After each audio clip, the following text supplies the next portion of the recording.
You don't have to pay any tax. You don't legally. have to pay any? So you can actually defer the taxes in perpetuity. That's what it's called legally. This firm that I partner with, they have a 100% win rate against the IRS. The arts can also be a huge tax deduction. And again, another way to store wealth. So you know a lot of wealthy people. Yeah. Back when Elon was buying Twitter, because you got me in that deal. Actually, I know the guy that set up the OpenAI investment deal, X deal, Grok. So I'm essentially the ultimate connector. Anything that has to do with money, you want to buy a hotel, you need life insurance, you don't want to pay tax. I am the guy, or I know the guy to help your situation. Working 4 hours a day, that is my typical day. $500K a year, that's still not even close to what I'm touching right now. So how can someone replicate that?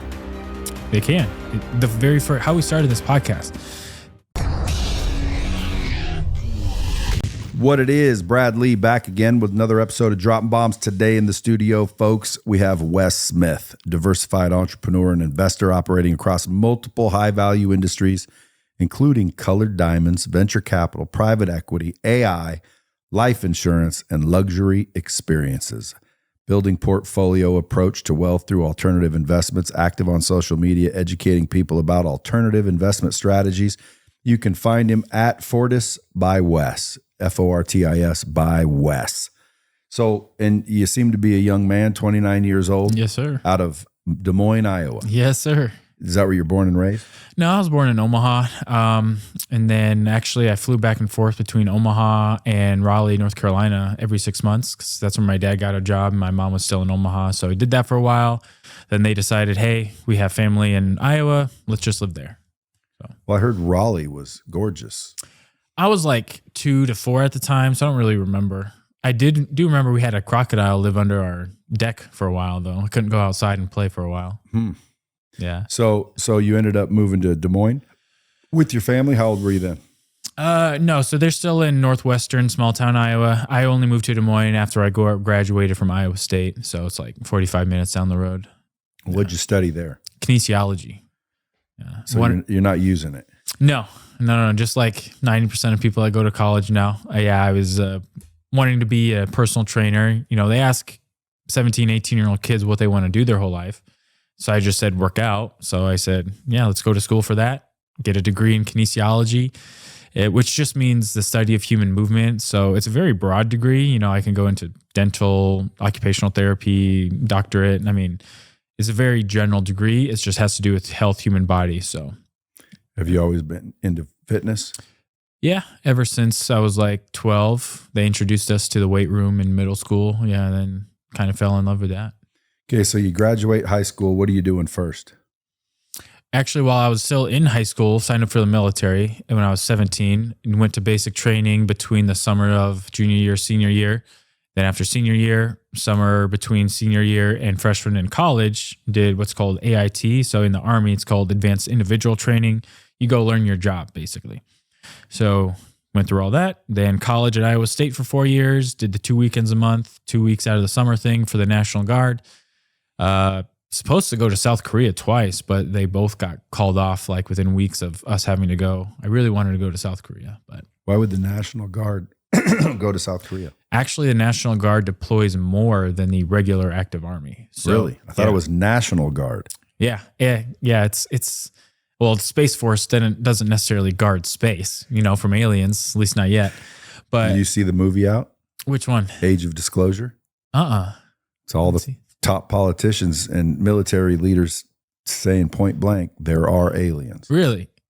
Well, I mean, the aliens aren't here yet, so Space Force hasn't nothing to do yet. But yeah, National Guard is state and federally ran. So the regular army is just federally ran. So when there's a flood or whatever, National Guard gets deployed.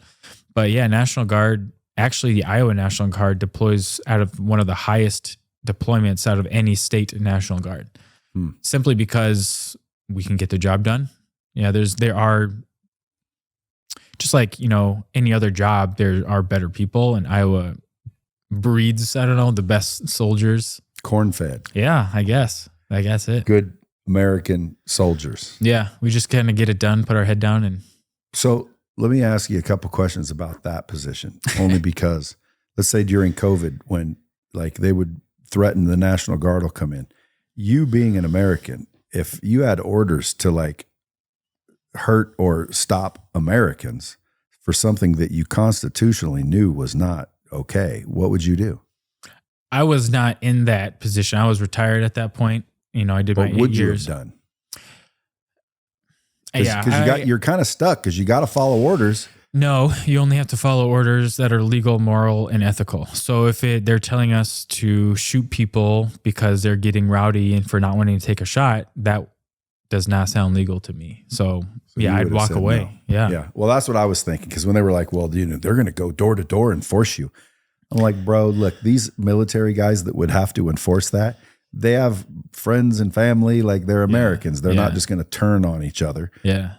But that was a hell of a crazy time. Yeah. I had a couple friends get kicked out because they refused the shot. Did you? No, I was retired by then, so I didn't have to get that shot. Oh. They load us up with a bunch of stuff when we're in there. I don't even know. But yeah, I got like 5 or 6 shots every year from them. Yeah. Not okay with me. No. Yeah. I'm government property at that time. So I would have quit. Well, that's why I essentially bailed out of Marine Corps. Oh, really? I realized right at the very end of basic training that I was government property instead of a human being. Oh, yeah.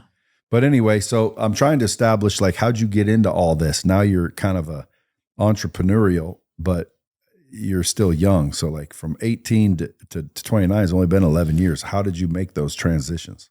Yeah, I've always been an entrepreneur at heart. I was selling stuff on the playground, candy bars before internet was like really mainstream what it is today. I'd sell like video game magazines, and in the back of the magazines, they'd have like cheat codes in them. So I'd sell that to my friends on the playground. I've just always known that, my time is worth more than $7.25 an hour, $10 an hour, whatever, because you can make that from one sale. So if you can do that, why would you not? So you found sales early. Yeah. Yeah. See, most people fail to realize in order to be successful, I say step 1, get in the position to receive commission. Yeah, that's good. If you're not in the position to receive commission, I can almost guarantee you're not going to get rich. Yeah. It's possible, but you have to live below your means, make a lot of money, and take that discretionary income and invest it. Yeah.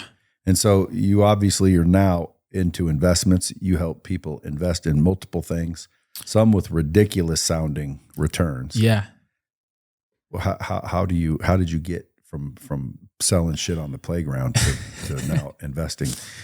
Yeah. So I started off with life insurance, got my license during COVID, actually. I saw a guy on TikTok selling life insurance, look good, look fine. Then I started to realize, the tax benefits of life insurance and how it can actually be used to set up a family after you're gone, but also how you can use the life insurance while you're still alive. And also, a big thing is like buy term and invest the rest, right? Well, 90 to 95% of term never pays out. So, a scam is something where you pay money, you don't get anything back. That's a scam to me. And then also, most people don't invest the rest like they're supposed to, like that term goes, right? So I help them, always get whole life. If they want term, okay, sure. But you got to have whole life. Because like you said, everybody has a 100% chance of dying. When, we don't know. But hopefully it's a long time. Everybody needs whole life. And then invest the rest. So, okay, what do you do with the rest? So, yeah, some things like IULs, VULs, annuity, they have an investment aspect. They are not investments by definition per the IRS. So, what am I going to do? Am I going to go put it all in NVIDIA, the S&P 500? Everything I do is in the private. Those are all the public markets. So I don't do anything with stocks. I don't do anything with treasuries. I don't do anything T-bills, ETFs, indices, because they're all, unless they're tied to an insurance product. I find them to be, especially stocks, to be way overvalued by the time they go public. Sure, you can make money selling options or day trading, but then that comes with a hefty tax bill, right? Treasuries take forever to mature.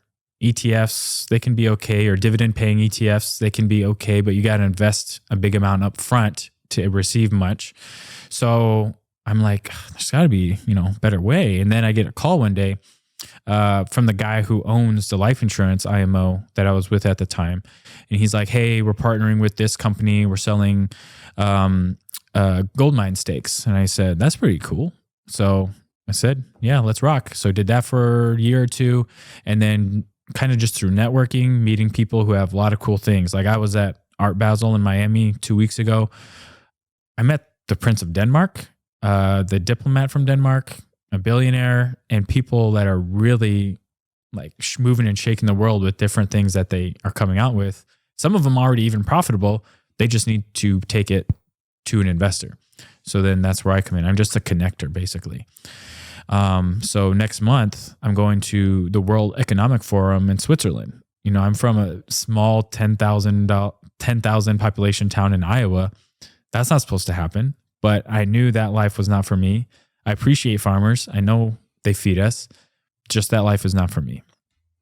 So I knew I was just meant for more from very young. And, you know, I wouldn't have gotten an invite to the World Economic Forum if I hadn't gone to Miami to go meet potential clients from an event that I did, from meeting this guy, that guy. You know, it's just a long daisy chain of the more, the more people that know your name, the more money you make, more hands you shake, the more money you make. So where'd you hear that? Yeah. It's verifying. Yeah. I hear that where people are telling me like they don't realize I'm the one that made that up.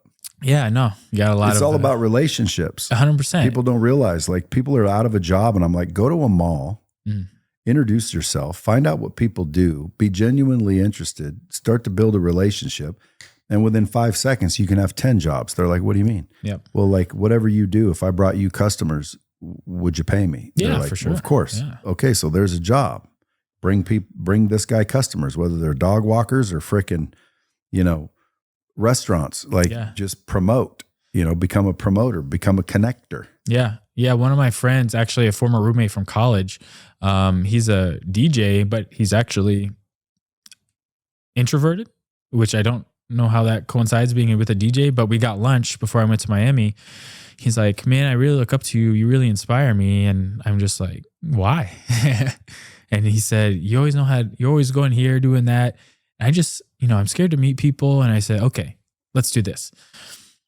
I just kind of gave him some advice of go to the local Chamber of Commerce meeting that will be going on Monday or Wednesday morning. We were meeting the day before on Tuesday, I think. So he went, he got connections, and now he has new clients for his DJ business. I'm like, how easy was that? It's just baby steps. Got to dip your toe in, go meet people, just shake more hands, just provide value. Being in so many businesses, when you meet people, what do you say you do? I say anything with money. So they need credit. They want to sell something. They need investors for something, need life insurance. They have a big tax bill. They don't want to pay tax bill. A lot of these people I met in Miami, they're already planning to moving to Puerto Rico, for the no income tax. I'm like, you don't have to uproot your life and move to another small island. You can live here and still not pay the tax you're supposed to pay legally. It's all through trust law. So I partnered with the number one firm that develops these non-guarantor, complex, discretionary spendthrift trusts. So basically, each one of those words is a protection the trust has. And when you do get these trusts, you will be audited by the IRS because they want you to pay. They want to find the chink in your armor. But this firm that I partner with, they have 100% win rate against the IRS. So that's the important piece. Some people won't issue a bill of sale or they won't set up the bank account properly. There's lots of companies that claim to do it, but I only found one or two that can actually create it correctly and win against the IRS. That's the big thing. And that's only for business income. So, if you have a high tax bill, you have got to pay $40K or more a year in tax, it makes sense to come talk to me and my team. You don't have to pay any tax. You don't have legally. To pay any? You still have to file. You just won't have to pay the bill. So you can actually defer the taxes in perpetuity. That's what it's called legally.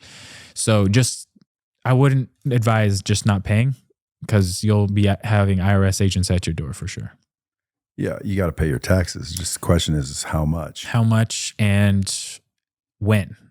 So again, you still will have to pay those taxes, but you can defer them in perpetuity as long as said trust is still alive. So colored diamonds, how do you get into that? And why colored? I can't remember how I got into that. I think just through a connection on Instagram. But yeah, for the colored diamonds, I partnered with a company in Canada, and they buy and sell color diamonds at wholesale prices. So, I would say 50 to 60% cheaper than if you were to go into a jewelry store and try to buy one.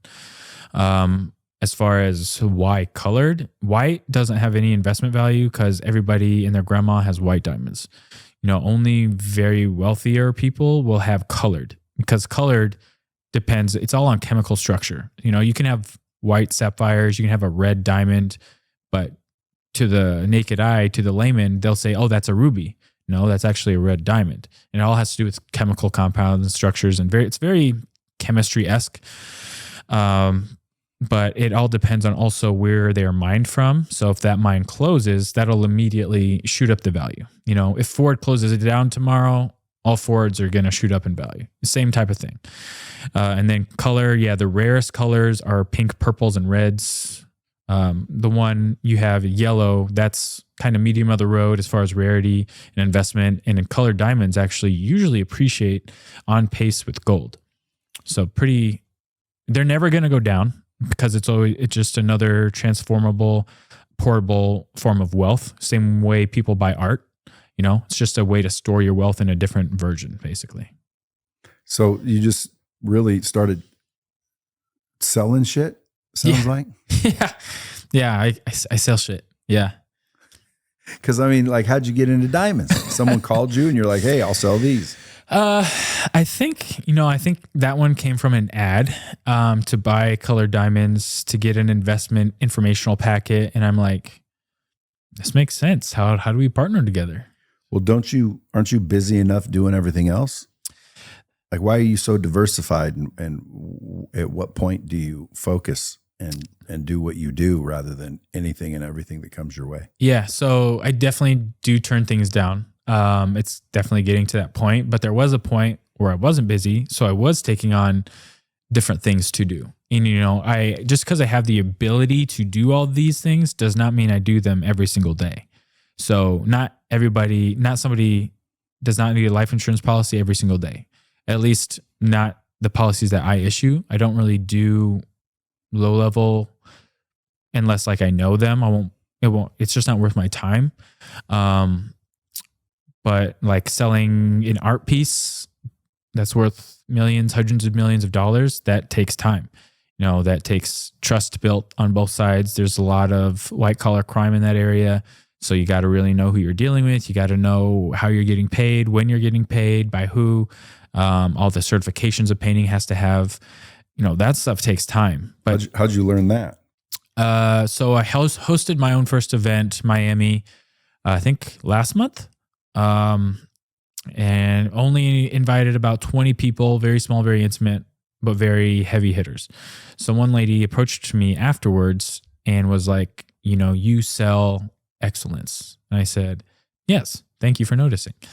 And what she does is she's been in that world for years. So she wants me to partner with her based off my other partnerships I have. So I'm essentially the ultimate connector. I'm connecting people in Ireland to Switzerland to Milan to Paris to US. So again, like I said, anything that has to do with money, you want to buy a hotel, you need life insurance, you don't want to pay tax. I am the guy, or I know the guy to help your situation. You're kind of like the guy with the coat on the street. Want to buy a watch? Yeah. No watch. How about a pen? Yeah. So don't you feel like you're being diluted somehow? No, that's a good question. But no, because I do have international team members that can help and can keep things going even when I'm asleep. So again, selling these art pieces, selling an artifact, selling a hotel, selling a yacht, that takes time. So they can man that side while I'm over here focusing on a diamond deal or PE deal or whatever. So if someone's listening right now and they're out at their job site listening to the podcast, what would you recommend? If they want to be rich, what would you recommend for them? Oof. That's rich is very subjective, right? That could be 100K to some people. It could be $1 million a year to some people. So it all depends on what they want. Well, you can't be rich making 100K, period. Again, it's rich to some people, depending on where they're at, Well, I mean, theoretically, I would say yes, you are correct. However, in the United States of America, 100 grand isn't rich. Correct. Okay. Even if you live in your mom's basement for free, 100 grand isn't rich. Sure. First of all, you're only going to take home 60. That's only 5 G's a month. Yeah. If you invested every dime of 5 G's a month for a year, that's only 60 G's invested. Even if you were getting 100% return on your money, which is unheard of. Yeah. You're only making 60 grand a year from that. Yeah. Now, again, it'll take you time to parlay that into something substantial. Sure. Yeah. What do you think rich is? Well, there's rich and wealthy. So there's a lot of rich people that make, 500K, million, 2 million a year, but they're really grinding, right? They're beyond 9 to 5 usually. And then there's wealthy that 5 million, 10 million plus, and they don't really work that much, right? They got a team doing everything. They got the tax guys, they got the lawyers, they got the offshore shell accounts, they got all that. They don't have to worry about anything. So in America, to answer your question, to be very comfy, to be very wealthy, even in California, even in New York, I'd say $1 million a year is a good starting for sure. So what would someone do listening right now on their job and they've been thinking about quitting? What would you advise them to do? Ooh, well, that really depends on what they're wanting. If they want cash flow to pay they want $1 million a year. Again, do they want that? Like, okay. Let's do it this way. So someone is at their job, they're making 40 to 60K a year, contributing in their 401k a little bit. And again, this all requires a very in-depth one-on-one conversation, but umbrella term, I would say take all your money out of the public market. You're not going to get rich. You're not going to get $1 million unless you get an IPO. In which case, if you're working those jobs, you don't know how to get an IPO, right? So, but you do. Yeah. Because I'm not working those jobs. I have the connections. I have the right people that I've developed the connections with. Back when Elon was buying Twitter, could you have got me in that deal? Actually, I know the guy that set up the OpenAI investment deal, X deal, Grok AI. Did you put any money into these things? No, I only recently learned about him. I met him in Miami, actually. But now... So how do you know who you can trust? Verifiables. So, he has a select invite-only app where you can invest directly into those things. So he has those connections. He was born in the 1%, I guess. He's been in that world since he was little. What's your view on religion? We can make a whole podcast on that. Well, religion comes from the Latin word religare, which means ligare just means to bring together, to commune, bring people together, right? Re just means again. So under that definition, to bring people together, any holiday can be a religion. Going to work is a religion. We've kind of bastardized the term of religion to kind of fit it in our box. And we have a way of doing that as people. Like, we tried to put Jesus Christ in a box, but he's not, or Yeshua, I guess I should say, because a lot of people don't even know his real name. Yeshua. So yeah, we tried to put him in a box. He's, man, but he's also God. But there's also other people very similar to him all throughout history. In Egypt, in Greece, in ancient Chinese, ancient Japanese culture. Muhammad, Buddha, I'm forgetting some, but they were men that we elevated to the status of gods, right? It's exactly what Catholics do with saints. They perform a miracle, and that makes them a saint. That by the Vatican, that's what you have to do to become a saint. You have to perform a miracle, or there's one other thing. But then people start praying to these saints instead of God, which where in the Bible, anywhere, if you're a Catholic, you should be reading the Bible. And if anywhere in the Bible does it say to pray to a man, Where does it say to pray to St. Peter because you lost your keys and he's going to help you find it? I don't think Catholics pray to St. Peter. They pray to Saint anybody. So I went to Catholic school, small town Iowa, went to Catholic school. There's a whole list of saints, and we had to pick which one we wanted to be called for a certain ceremony, which, looking back, it's kind of weird and cultish, but there's a million different saints out there that have all performed a miracle in the name of Jesus Christ. But yeah, if you lose your keys, if you lose something, or if you want to find the love of your life, you pray to this saint. We pray to St. Nicholas when it comes to Christmas time. It's interesting how we're supposed to say there's one God, but we pray to other people. Like, that just doesn't make sense to me. And everything in the Bible is not true, because I know for a fact, actually, and I can prove this to you. Joe Dispenza? Mm-hmm. Yeah. So have you read his book? Okay.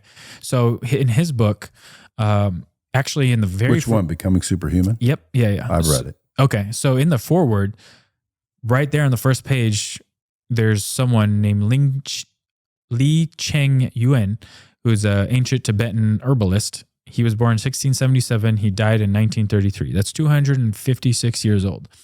All officially documented by the Institute of Noetic Sciences. They have over 2,000 scholarly articles published on this. You can look it up.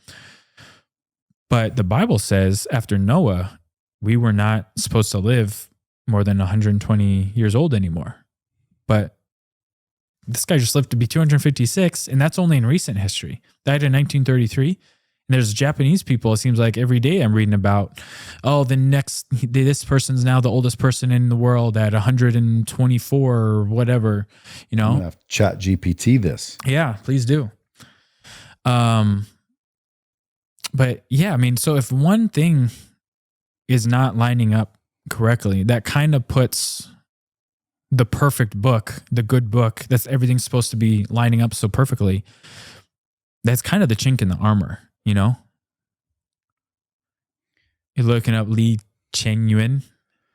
Well, I've never heard of anyone that lived to 256. I'm going to just ask, who was the oldest person known in history? Okay. This says the oldest person ever reliably verified is Jean-Louise Calment of France, who lived to 122.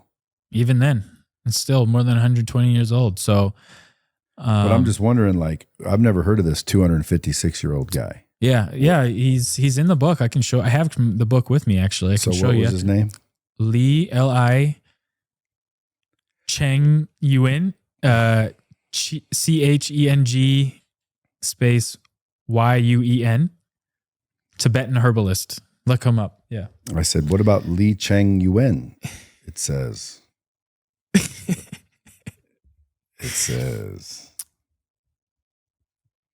it's doing some searching. It's got to connect to the servers. Verifying claims, searching for autobiography. It's doing its thinking. Yeah. Do you use ChatGPT? Yeah, for sure. It says here you're also messing with the AI. What's that about? Yeah, so I own a AI agency, so I just make plug and play bots. So someone has a sales team, we have a bot that plug in a sales call analyzer that can analyze every sales call that comes in, tell them what they did wrong. It'll learn about your product, saying, hey, you should have made this claim, you should have said this, you should have handled this objection this way. We have a virtual receptionist, appointment centers, email repliers that are actually extremely human-like. Like, it'll sound like they'll have emotion and everything. So basically, we can save companies thousands of dollars a year just by placing in one bot, depending on wherever they need. But for lead flow, lead gen, whatever they're looking for, because it's all custom. It's already learned and trained up.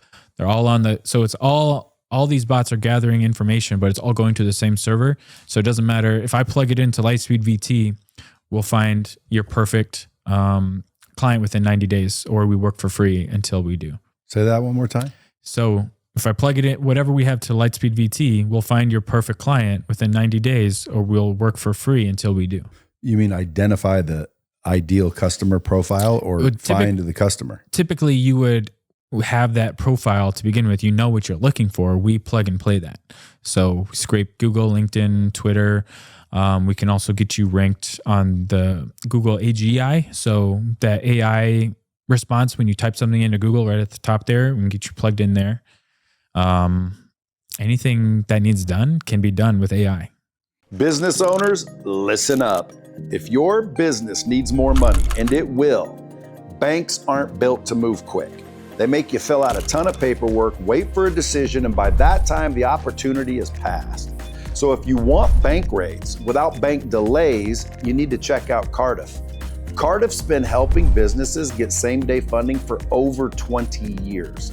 We're talking up to $500,000 approved and funded quicker and easier than big banks. You can apply online in under 2 minutes and get funded as fast as the same day. So whether you need quick money to bridge a gap or do more marketing, get some equipment, or hire more people, I'm telling you, apply today at cardiff.co/Brad.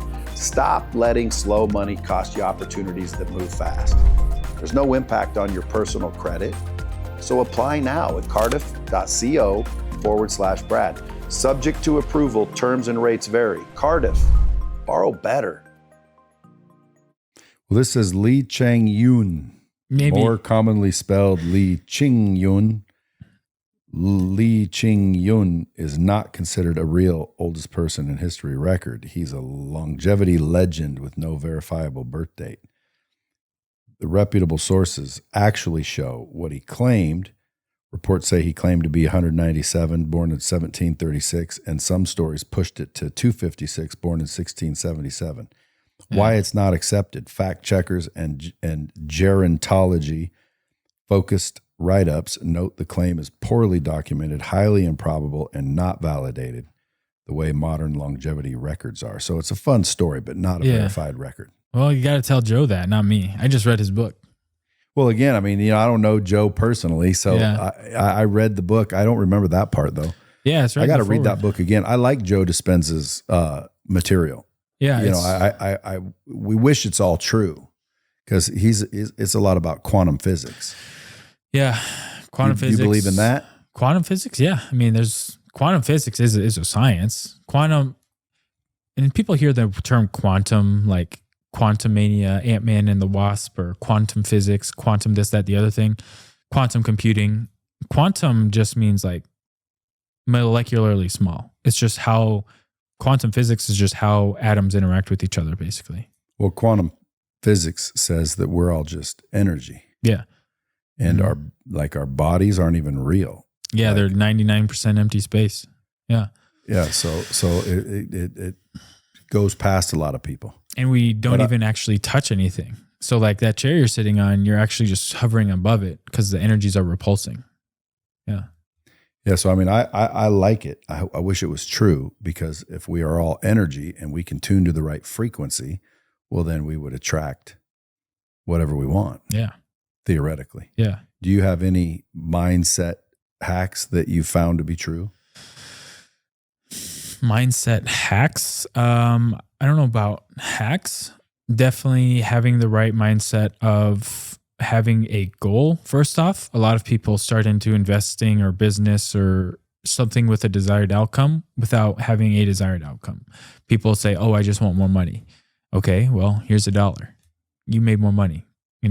That will objectively give them what they wanted. It's a good start, though. It's a start. That's all it is. It's a start. So we need to expand on that. I want to retire by 2030 or whatever. You have to have something concrete, and then just re-engineer how you can do that. Start from the goal and work your way back. What do your parents do? Dad's a farmer. Mom's an IT specialist for a telecom company. So they're not rich. No. Dad's pretty well off. What do they think of you? Did Dad want you to go be the farmer's son? Oh yeah. He wanted all of us boys and my sister to be in the farm, somehow, some way, eventually. Did any of them land there? Still too early to tell. I mean, my other siblings are still in college. I'm not going to land there, but. Period. Yeah. You don't like the 4 a.m. shit? I did it. Been there, done that. I showed the cows at the county fair. I did 4-H. I did FFA, did all that. Just not for me. Yeah. Some people they make it their whole life and they want to do that. That's great. I mean, I like to eat. Like I said, I'm glad we have farmers, super appreciative for them. It's just not for me. So what's your normal day look like in Des Moines, Iowa? What's a normal day for you? Yeah. Wake up at 8 or 9. 8 or 9. Yeah. Damn, dude, life a luxury. Yeah. Go to the gym for an hour, lunch, work from noon to 4-ish. Sometimes I'll take later calls up to like 6, 7, 8, if need be. But otherwise, yeah, hang out with the dog, watch a couple episodes of our favorite show. And what's that, Landman? No, I don't have Apple TV. That sounds, I keep hearing about it though. Well, it's not Apple TV. It's Paramount Plus. Oh, I don't have that either. So I'd get it. You like it? Best show on television. Better than Yellowstone? Better. Really? I like Yellowstone quite a bit. Yellowstone was great. Yeah. Landman's better. Really? Okay. Well, might have to get especially now that Yellowstone's different. What do you mean? What do you mean? How? I mean, Kevin's gone. Oh, yeah. Yeah. It's not the same show. And now all the prequels, like the 1882 or whatever. Yeah, I'm not. Yeah, Landman crushes them all. Really? I'll have to get it then. Yeah. Dude, Landman, I'm telling you. From the very first opening scene all the way through to I like to binge watch. So I hate watching shows as they come out. I just wait for the season to be over and then watch it. Watch it all. A weekend. And it's so good. I have to watch it when it's out. Yeah. Okay. It's freaking great. The greatest show ever. I'll have to look that up then. But dude, that sounds like you ain't doing much. So how are you able to do all these businesses in 4 hours a day? Yeah, it sounds like it to the person still working 9 to 5 because they're working 8 hours a day when I'm working half that. But I'm being 3 times as productive. How? Well, knowing what I need to get done that day, who I need to talk to, when I need to talk to them by, sign a contract here, send a contract there. And again, I don't need to paint this idea that it's 100% me. I definitely have teams helping me in different parts. So like with the art stuff, I have a Swiss team over there in Switzerland that's on Swiss time that can be actively working on a deal, getting an LOI, getting a POF. But why do they need you? Because I have what they want. I know, but did you like build the relationship? Yeah. So some of the guys I met in Miami again, that's their dealers. I connected them. We made a contract so they get paid a little bit of whatever I make. And it depends on their role at the time. So nothing's set. Everything's liquid or everything's fluid, right? So the cool thing is about what I do is not every day it looks the same. I don't really get bored. I can do a million different things each different day. Well, it sounds like you're more of a hustler than a business. Yeah. So Fortis Fortuna is my business, and then we provide these services. So like the AI, that's 100% me. We can plug and play the AI, no problem. Or did you build the language model to do a specific thing? No. So I bought that. So I bought it all ready to go, partnered with another company to get their bots, and then I just give them a revenue share. And they were like the life insurance, that's super easy to do. That's 100% me. Yeah, life insurance, that's a career. Yeah. Usually, but you're not making huge money working 4 hours a week. No, not on the life insurance side. I mean, you could argue, you can make really good money if you focus on any one thing. Sure. But then, if I focus on life insurance, make 300, 500K a year, that's still not even close to what I'm touching right now. So why would I? Well, you wouldn't, but that's what I mean. It sounds like you're more of a hustler, a connector, meaning tomorrow could bring a deal for $1 million, but you can't predictably create those all day, every day. Like a business to me is something that runs without you. Because Sure. a lot of people have a business, but they really don't. They have a job that they own, which means they don't have a boss, but it's still not a business. To me, a business is, I call it a real business because my brand's real. So a real business, if I was going to teach someone how to build a real business, it would mean that every day that business opens and makes solutions or products that are sold to the marketplace every single day. Sounds like you're finding deals every single day and making money with a few phone calls here, a few phone calls there, and you're just like lucky or smart. So how can someone replicate that? They can, because again, it began the very first, how we started this podcast. The more hands you shake, the more money you make. So I have the network. That's my business. And who I let my network go out to, or who touches my network, that's my business. Because everything that they do, I get a piece of now. And that's all, those are all contracts set in place. They can go, I don't know, do $200 million. They can raise $100 million for a Hulu show we're working on right now. And then that's going to be sold to Netflix. So we get a piece of all that in the process because I connected two people. But that's it? That's all you're doing is connecting them? For that part, again, like I said, I have the AI bots. I can plug and play that. I'm the customer service. I'm the sales. You need help with that? Life insurance? Yeah, let me know. As far as the other stuff, yeah. Why? I mean, you've had several people on here before about arguing, is it better to build or buy a business? Buy. Yeah. And I say, why would do either? I connect. I never have to pay up front. I always get paid via contracts. I can choose when I work, how much I work, how little I work. I mean, don't get me wrong. There are some days where work is does need require more time than 4 hours a day. There are days where I'll work 2-3 days just straight, sun up to sundown, doing whatever. But you asked for my typical day. So that working 4 hours a day, that is my typical day. I can choose how much or how little I want to work. Do you have recurring revenue coming from all these past business deals? Correct. Yep. Yeah. So recurring revenue is technically how you can do that. Yeah. So if someone were to try and replicate what it is you're doing, they'd quit their job, they'd go out, and then within 30 days, they'd need to pay their rent because they didn't have those deals first. Yeah. So what was your first deal that started paying you recurring?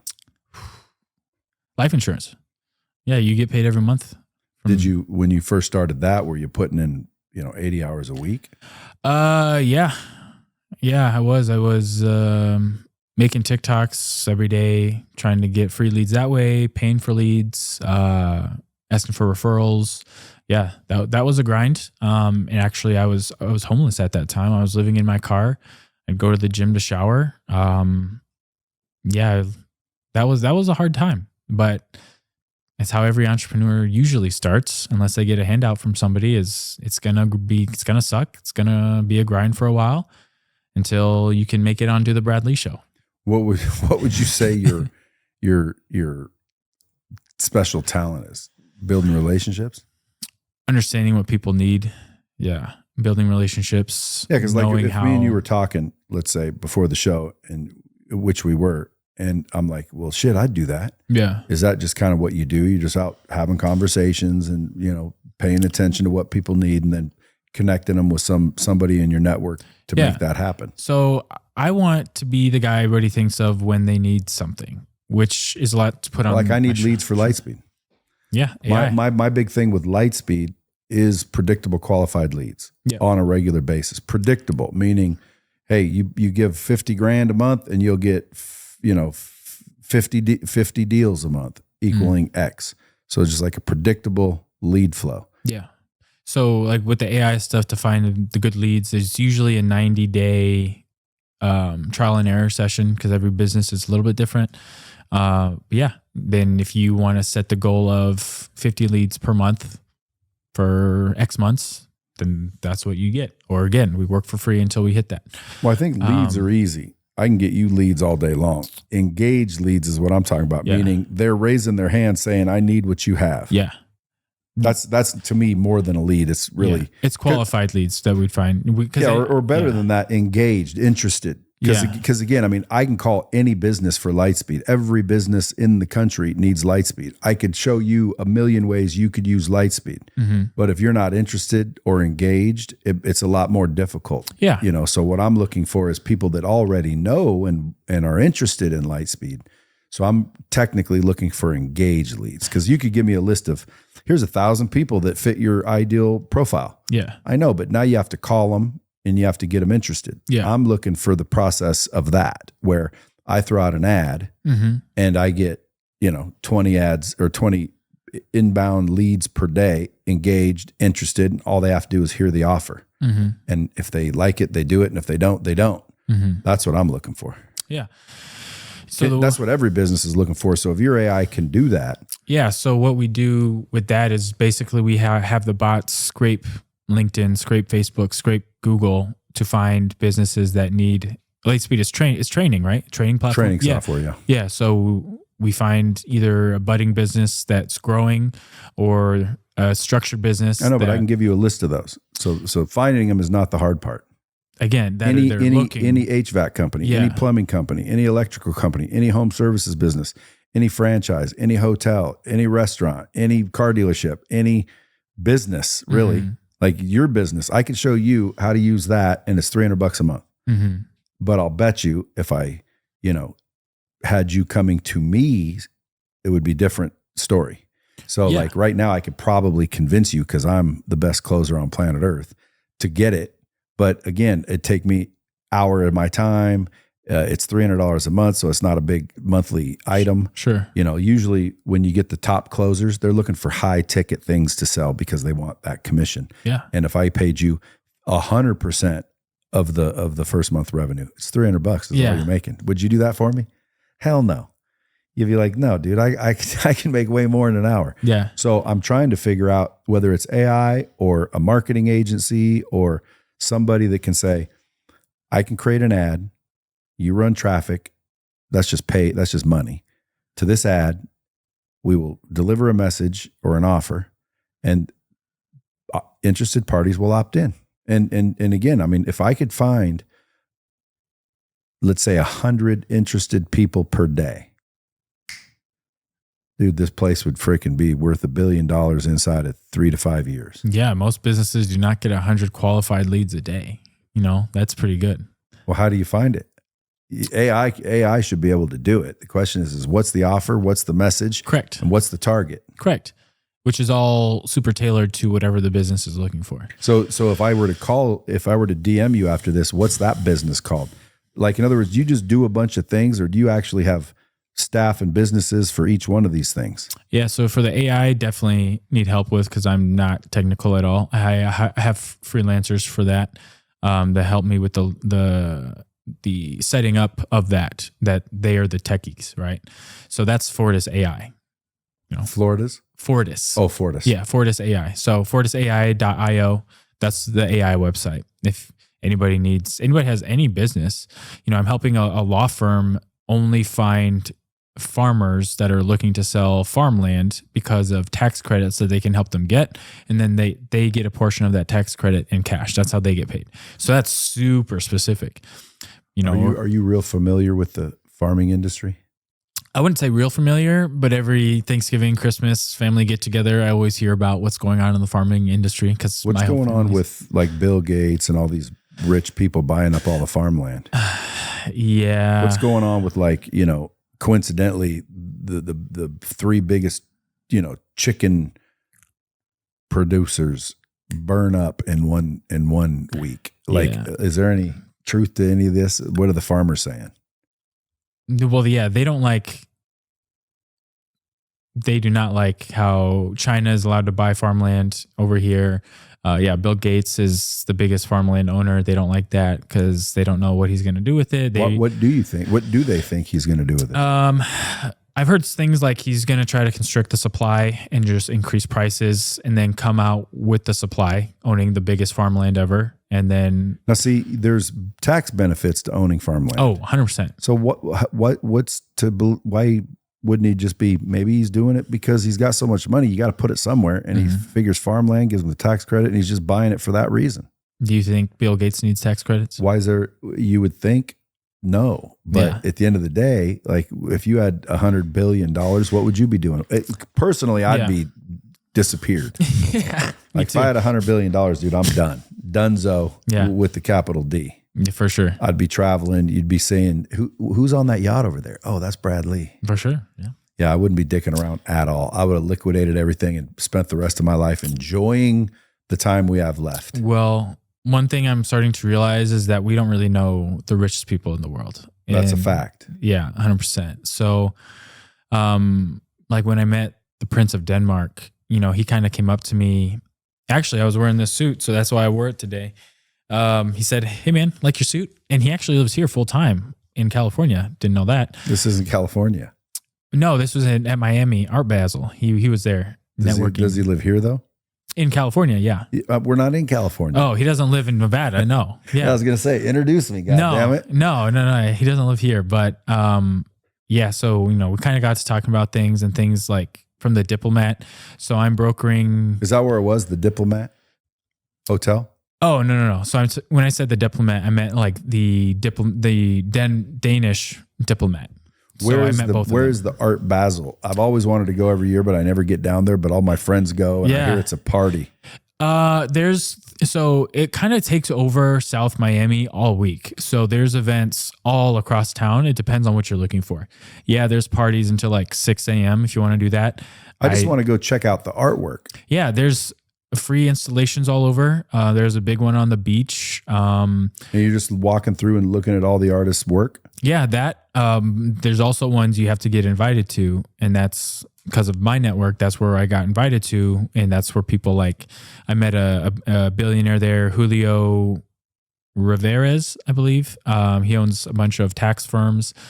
The Prince of Denmark, guy that owns 7 different luxury Sprinter van rentals. He has 15 vans in New York, Chicago, Atlanta, all these crazy people. And some of them were the actual artist of these works, selling them for 100, 150K a piece or whatever.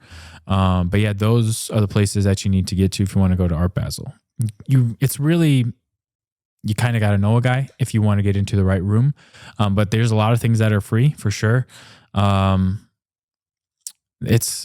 can find whatever you want at Art Basel. So people fly from all over to buy art or party? Yeah, both, because arts can also be a huge tax deduction. And again, another way to store wealth. So what rich people do is that they'll buy an art piece, they'll have somebody evaluate it for X amount, which just so happens to be their tax bill that year. They buy that art, then they donate that art to their foundation. There, no tax bill. So, but then they still control it because they control the foundation too. So then they can go sell it again to another foundation that they have or to another rich person, whatever. But so are you learning all these little tricks and secrets? Yeah, I'm learning a lot. I don't know if they're really secrets. Aren't you ever worried that they're not true? No. Because you could have golden handcuffs because you believed some bullshit guy that says you ain't got to pay taxes. And there's a lot of people in prisons that didn't pay their taxes because someone said they didn't have to. Yeah. All you got to do is do this, do that, and then they do it. And then 4 years later, the IRS slams them in jail, and whoever sold them the little tax structure haven is not to be found. Yeah, which is exactly, I talk about verifiables, right? So going back to that, this firm has 100% win rate against the IRS. So that'd be someone you want to go to. Like there are hundreds of firms that can create these for you, but they'll forget that one piece of paper that's super important. They'll forget that bill of sale. They'll forget this bank account was set up incorrectly. They'll forget that you sold this to yourself through the trust. There's a million things that can go wrong. So if you're going to go that play, do it correctly. I mean, otherwise you can go to a CPA and get a lot of deductions, but they're just historians. They don't really keep track of what's new because they're adding new things to the tax code every single year. So I always ask, how does the bomb squad help? It sounds like for you, like if I was in your position, I would be saying, if you have something you want sold, because you have a big network. So if somebody's trying to sell stuff, reach out to you and you might be able to connect some sort of outlet. If it's worth about 50 million or more, yes. What do you mean? If they have land, if they have a yacht, they have car collection, house, jets, 50 million or more, yes. You don't dick with anything less than 50 mil? I can help people invest, 10,000 or more, starting at 10,000 cash. Yeah, I can help the 9-to-5er who has a little bit saved up there. But as far as what you were saying about selling things, yeah, I I don't have the connection to that's going to want to buy, your 2008 used Honda Accord. Don't contact me. I don't know that guy. But so a lot of wealthy people. Yeah. Yeah. And it just kind of happened that way. I don't mean to sound pretentious or posh or any way. It's just, it really, I didn't go out to set hey, I want to meet royalty at this, it just happened, I believe in synchronicities and everything happens for a reason.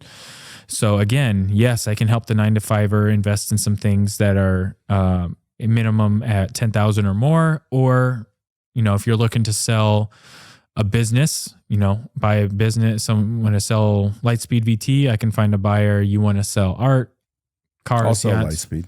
Yeah. I just want more than it's probably actually worth. Everyone does. Yeah, that's fine. Well, because I see what it could do. I'm still looking for those predictable qualified leads, and I just hope I don't look for them until it crashes. Because shit changes. Yeah. This could be hot one day, and then you save it and you don't exit it. And, 3 years from now, AI's taken and eliminated the training space. Yeah. But I'll always sell anything if the price is right. Yeah. And it's especially hard for entrepreneurs who start the business because they always see it being so much worth more too, right? So yeah, like me, this is $1 billion deal. Yeah. It's $1 billion deal, but I need predictable qualified leads. So I'm just keep finding that. I'm looking for that to where, marketing people, anybody like, an Alex Hormozy, for example, his books are great. Yeah. Anybody that wants to learn marketing, I would start with Alex Hormozy's books because it's, he talks about the basics and it's so basic that it's genius. You know what I mean? Yeah. Like, we overthink it. people overthink it. It's he's so, I don't want to say basic like it's a put down because he's smart as hell, but it's, once you hear it, you're like, well, duh. Like, why was I trying to figure out some miracle, or why didn't I see what he's talking about? Yeah. But M&A, buying and selling businesses, that's another thing. There's so many businesses for sale that private equity doesn't want because they're too small. Yeah. Where if someone knows what they're doing and they have a decent team of people, they can go in and buy 5 businesses, put them all under one roof, and now it's sellable. Yeah. There's like 31 million businesses for sale right now in the silver tsunami Forbes says we're in. Do you know the percentage of businesses that sell? Out of all those businesses, how many will actually sell? Oh, I don't think they have numbers for that. They do. They do. What's the number? 11%. 11%? That means 89% of businesses that they want to sell won't sell. They'll just shut down. And it's not because necessarily it's a bad business or not profitable. There's just so many to look at. There's so many of them. And again, I mean, like, I might not be interested in a business for 2 million. Let's say there's not as many buyers if you're only netting 2 million. Well, the buyers are looking for businesses that are, for example, only doing 20 million. Mm-hmm. So they're passing up all those $2 million businesses. Yeah. Well, if somebody was wise, they'd go buy 10 $2 million businesses and then package it up and sell it to the people that were looking for a $20 million business, because now they have one. And if I buy them for 3 times earnings and sell it for 6 times earnings, I make 3 times the money. Yeah, you would. Yeah, that's rolling up companies. So why don't you do that? Well, I'm looking into it. 2026 is kind of where I'm going to get my feet wet. Into the M&A? Yeah. Nice. Yeah, because I have money. I have good credit. I just I feel like if I get to be more like you, I'm gonna lose things. Why? Because I need to be focused. Like right now, I need to focus on Lightspeed. I think my return is focus. One of the things, if I were coaching you, because you're a young lad and you said, Brad, what would you do if you were me? Well, I don't know enough about you yet, but my fear for you is dilution of focus. Meaning you because you're like me in a lot of ways. You want to get, hey, if you can help, you'll do everything, right? But sometimes when people get too spread thin, they miss the big payday because they didn't just focus on one or 3. Like, hey, I'm focusing on these 3. The rest of them I got to say no to, because we have the fear of missing out. So, and I have it. Trust me. I take phone calls. People are like, dude, you're easy to get a hold of.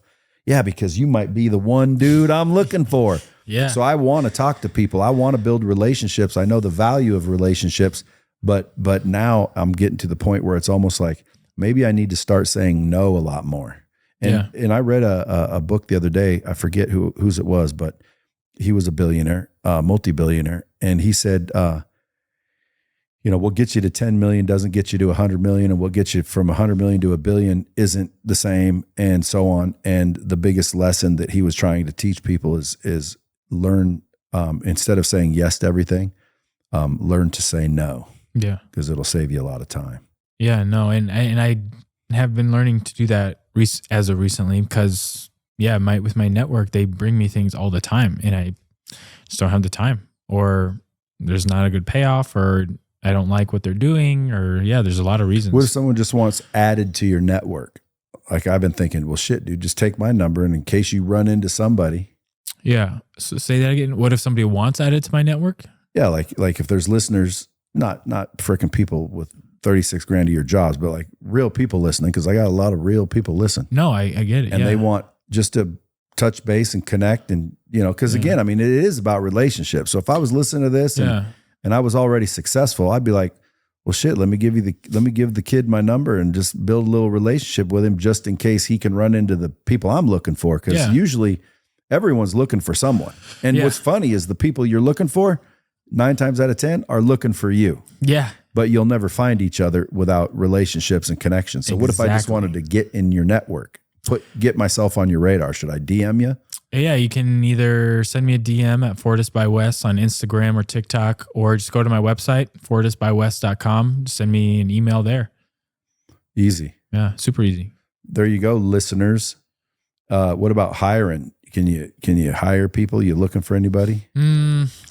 I'd probably be looking for an assistant more than anything. Otherwise not really looking to hire anyone or any position full-time or not like that. What kind of assistant you looking for? Someone that'll just is flexible and will just do what I say when I need it done. Really. Yeah. You're going to have no day is going to be boring. That's for sure. What's that pay? The open to negotiation. There you go, folks. Want a job? You're an assistant. Can do what you're told, execute quickly, organized, willing to travel. There's a job for you. Wes Smith. Well, dude, what's your next 5 years look like? What are your goals? Ambitiously, but retired. I only have to sell a couple of these art pieces to really make a good dent and put it in the bank, live off 3% a year. I wouldn't have to worry about anything again. So these art pieces, what are they? So currently right now, I can't disclose everything because of NDAs. What I can say is we have very high level deceased Italian Renaissance era artists in their original pieces, as well as French deceased artists. Well, how do you sell them if you're not allowed to talk about them? Because I can sell them and talk about them to real potential buyers over a cup of coffee with someone at Panera. Probably not going to tell them, but it's through these networks that I can get verified buyers that have already bought things in this space, in which case I'll disclose everything needed. I can say, we have an original Claude Monet for sale.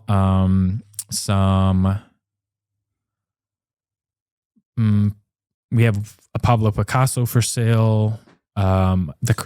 A certain yacht that's boarded by JFK, Winston Churchill, I think Marilyn Monroe at one time as well.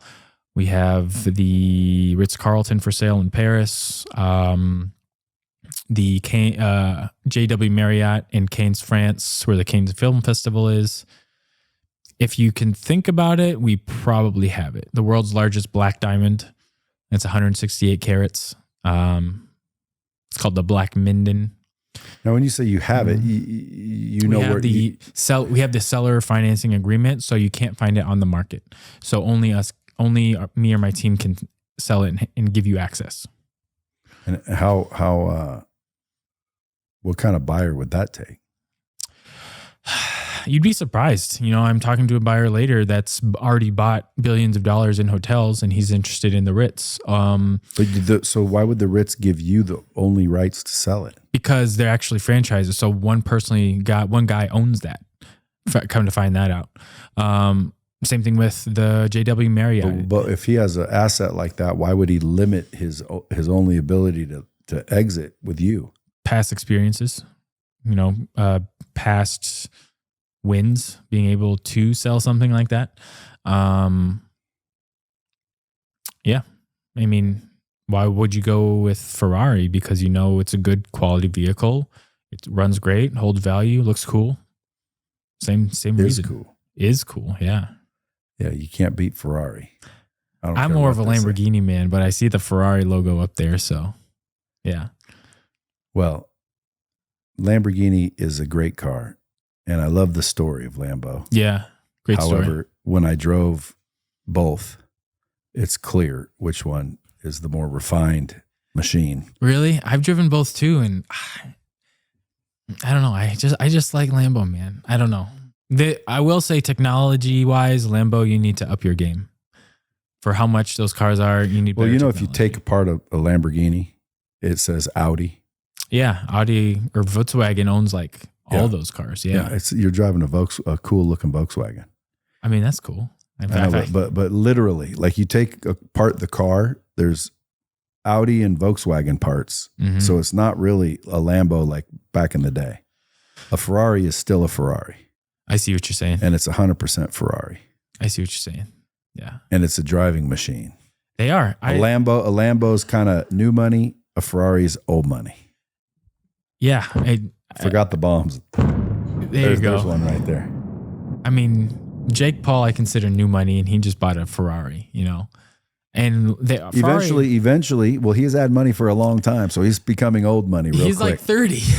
Yeah, but still, he's had money for a long time. Yeah. That's what old money is. Old money's like generational wealth where sure, like, you've had money in your family for years. That's like a Rolls Royce. And yeah, but old money it could also mean like you've had money for long enough, because he had Lambos too. Sure. And I'll bet you if you take most people that have had both, owned both, drove both for a long time, they're picking Ferrari. And I wouldn't disagree with you. I just don't like to be told what to do. And if you customize a Ferrari a certain way, they'll put you on a blacklist and you can't buy anymore. I don't like that. That's what holds the value. Sure. But if I spend that much on a car, I want to do what I want. And all they do is blacklist you from buying a new one. Right. And the reason why that's a punishment is because buying a new one sometimes for sticker, because they'll never sell more than sticker, you could turn around and make $500,000 on it. So it's actually a privilege to be able to get a new limited Ferrari. So like right now I have two, and if I wanted to go buy like the SP3, they're going to be like, no, sir. That's going to like a bunch of other people that have 50 in their collection. Sure, yeah. So like they're very limited. So like those people can buy it, let's just say for 1.4 million, and literally they're setting on a car that's $3 million. Yeah. And like my F8, I bought it for 367 and I could sell it right now for 400 3 years later. So essentially they paid me $33,000 to drive a Ferrari for 3 or 4 years. Sure, I see. So I mean, like that's a privilege. Yeah. But there's some Lambos that you can do that with too. I just don't think any ones. I don't think any new ones are like that. No, not like the SVJ or like the Aventador is like their flagship, but like the Centenario or the Countach. Bugatti does the same thing. Only if you have a Bugatti can you get like the Centenici, the La Boutoir Noir. All the next up class, but you got to start with like a Veyron, like everybody else. Yeah, well, which would not be a bad thing. No, if you can get into Bugatti, for sure. All right, dude. Well, listen, I hope you crush it in life. You're young, so you can only go up. Just remember that. That's an incorrect statement. you can also crash, so be careful of that. But I wish you the best, folks. If you guys want to follow this dude, Fortis by Wes. Once again, tell them who should reach out to you if you're really looking for people. Who are you looking for? Yeah, if you have a high level asset, 50 million or more you're trying to sell, or if you're a simple 9-to-5er, 10K cash, just looking to put somewhere safe, want to grow it for a while, I can also find some things for you for that. So that's the two main people you want. Yeah, two extremes. Until then, folks, as always, keep it real. Thanks for coming. Thanks.